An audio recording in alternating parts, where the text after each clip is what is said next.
ঘুমিয়ে পড়েছিলে? সরি, আজকে খুব লেট হয়ে গেছে আমার। চোখটা লেগে গেছিল। তাড়াতাড়ি খাবার দাও, খুব জোর খিদে পেয়ে গেছে। আজকে অফিসে শুধু কয়েক কাপ চা খেয়েছি, আর কিচ্ছু খাইনি।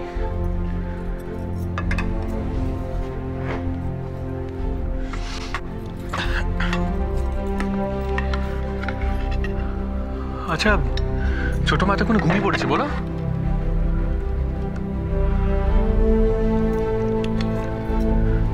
বাইরে এত ঝড় বৃষ্টি হয়েছে, আমি কিছু জানি না।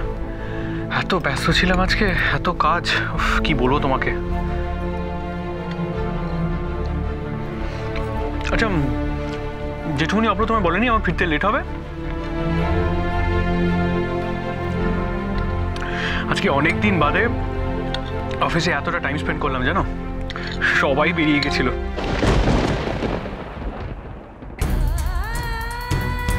উনি তো বেরিয়ে গেছেন, অনেকক্ষণ হয়েছে ম্যাডাম। আপনি একবার ওনার মোবাইলে ফোন করে দেখুন না। কোনো কিছু বলছো না যে? কিছু না। তুমি তো খাওনি, আমার জন্য বসেছিলে। এসো এসো এসো, খেয়ে নাও। বসে পড়ো, খেয়ে নি একসাথে, চলো।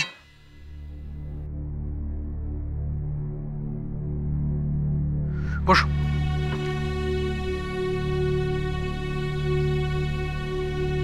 দাঁড়াও, আমি খাইয়ে দিচ্ছি। এক থালায় খেলে ভালোবাসা বাড়ে।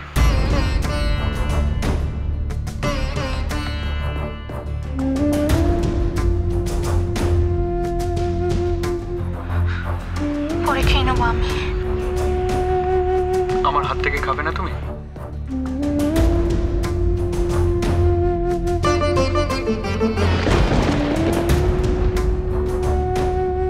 এসব বলে দুর্বল করে দিও না আমায়, হারালে বড্ড কষ্ট হবে। মানে? একটা সময় ছিল যখন পান্তা ভাত আর তেঁতুলি আমার কাছে অমৃত ছিল, আর এখন হাজার ভালো মন্দ খাই, কিরকম একটা তৃপ্তি থেকে যায়। কি জানি, এটা হয়তো মনেরই ব্যাপার। কনক, একটু পরিষ্কার করে আমাকে বলবে কি হয়েছে? তোমার কি মন ভালো নেই? অব্র বলছিল রাঙামার ব্যাপারে, কিন্তু সেটাও তো ঠিক হয়ে গেছে। তাহলে কি হয়েছে? কিছু না, তুমি খেয়ে নাও, পরে বলবো। পরে নয়, এখনই। তুমি বলবে না আমায়?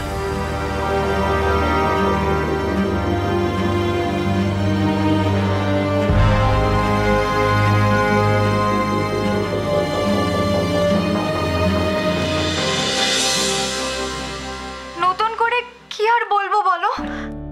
যা খুশি বলো। আচ্ছা ঝিলমিল, তোমার কি হয়েছে? তুমি আমাকে বলো না, তুমি কি কোনো কথায় কষ্ট পেয়েছো?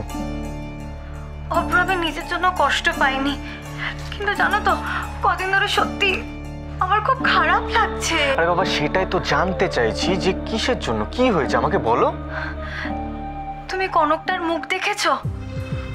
আরে বেচারি কদিন ধরে কিরকম মন মরা হয়ে আছে, আর আজকে যখন শুনলো যে দাদাভাই অফিস থেকে দেরি করে ফিরবে, তখন মুখটা কিরকম শুকিয়ে টুকানি হয়ে গেল। অভ্র, বলছি যে কি হয়েছে গো, কেন হচ্ছে ওদের সাথে এরকম? বলো না কি হয়েছে, তুমি কিছু জানো? দাদা ভাই এতক্ষণে ফিরে এসছে। তুমি ঘুমিয়ে পড়ো, রাত জেগে থেকো না, ঘুমিয়ে পড়ো। এই শোনো, ঘুমিয়ে পড়ো বললেই না ঘুম চলে আসে না। আর তুমি এটা ভুলে যাও না, কনক আমার ছোট বোন। তুমি কি করে ভুলে গেলে? বিয়ের আগে ওর সাথে যা যা ঘটেছে ওগুলো ভোলার মতো কথা? তারপরে বিয়ের পরেও যে খুব একটা শান্তিতে আছে তাও তো না। বাবা, বিয়ের পরে এক একটা ওর সাথে যা ঘটনা ঘটেছে সেটা ভাবতেই তো আমার গা হাত করে কাঁটা দিয়ে ওঠে। আরে মেয়েটার মুখের হাসি ম্লান হয়ে গেলে আমার খুব ভয় করে, মনে হয় নতুন করে আবার কোনো ঝড় উঠবে না তো। ঝিলমিল, তোমার রাত জেগে এই দুশ্চিন্তা করাটা ঠিক নয়। একবার নিজের শরীরের কথাটা ভাবো, মন শান্ত করো, ঘুমিয়ে পড়ো।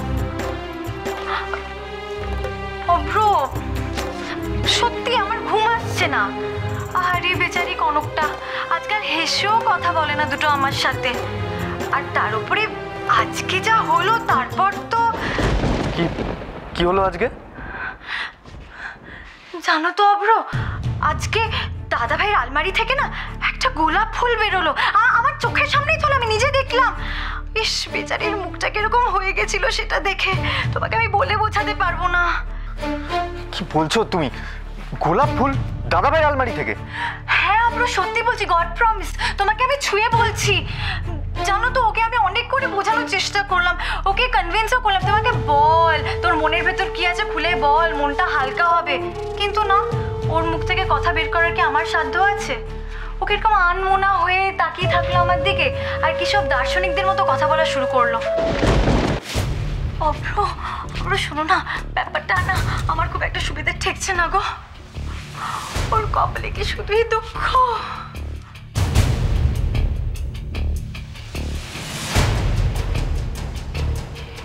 আসতে পারি?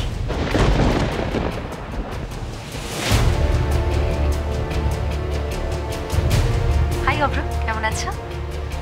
দাদা ভাই, আমি কনফারেন্সে যাচ্ছি, তোর মিটিং হয়ে গেলে তুই আমাকে জয়েন করিস। একটা কথা আমি তোমাকে বলে রাখছি ঝিলমি, যদি দাদা ভাই আর বৌরানির সংসারে কেউ নজর দেয়, আমি তার চোখ উপড়ে নেব।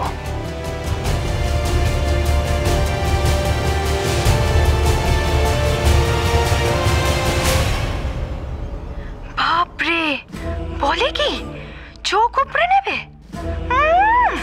সবটাই একেবারে বেশি বেশি।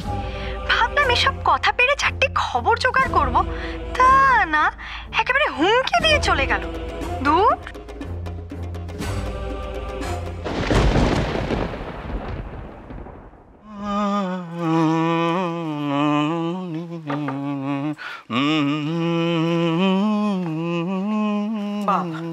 তো গান গাওয়ার কি হলো কে জানে? এরকম ঝড় বদলের দিনেই তো গান আসে প্রাণে। আমি মরছি নিজের জ্বালায়, আর তোমার প্রাণে গান আসছে?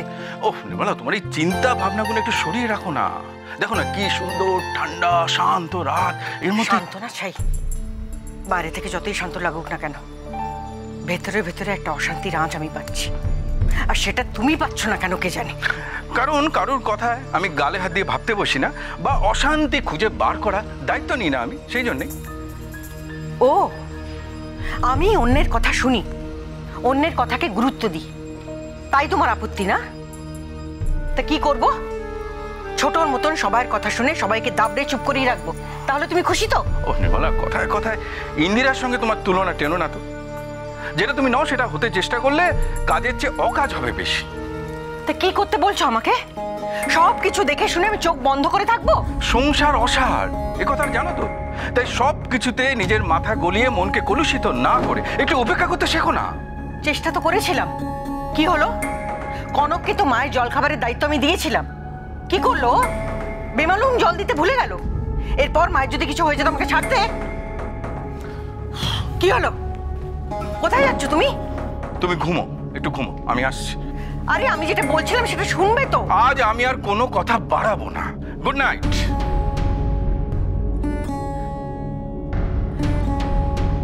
বুঝেছি, আমার কথা শুনবে না তাই চলে গেল। দূর, যার যা খুশি সে তাই করুক, আমার কি?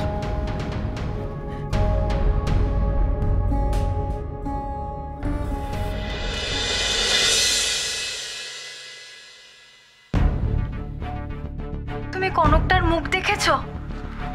আরে বেচারি কদিন ধরে কিরকম মন মরা হয়ে আছে। তুমি কি করে ভুলে গেলে বিয়ের আগে ওর সাথে যা যা ঘটেছে ওগুলো ভোলার মতো কথা? তারপরে বিয়ের পরেও যে খুব একটা শান্তিতে আছে তাও তো না। বাবা, বিয়ের পরে এক একটা ওর সাথে যা ঘটনা ঘটেছে সেটা ভাবতেই তো আমার গা হাত করে কাঁটা দিয়ে ওঠে।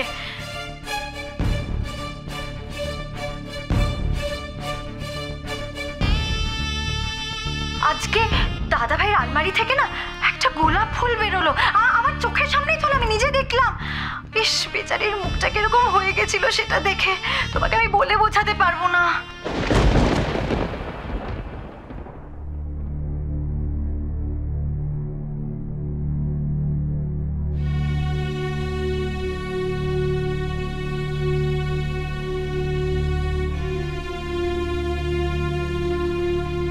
কিরে, ঘুম আসছে না?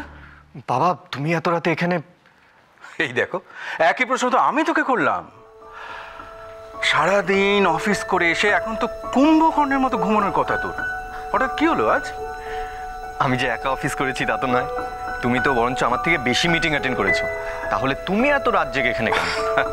আমার কথা ছাড়, বয়স হচ্ছে, ঘুম কম। কেন তোদের রাঙামাকে দেখিস না, রাত থাকতে উঠে কিরম জপ করে?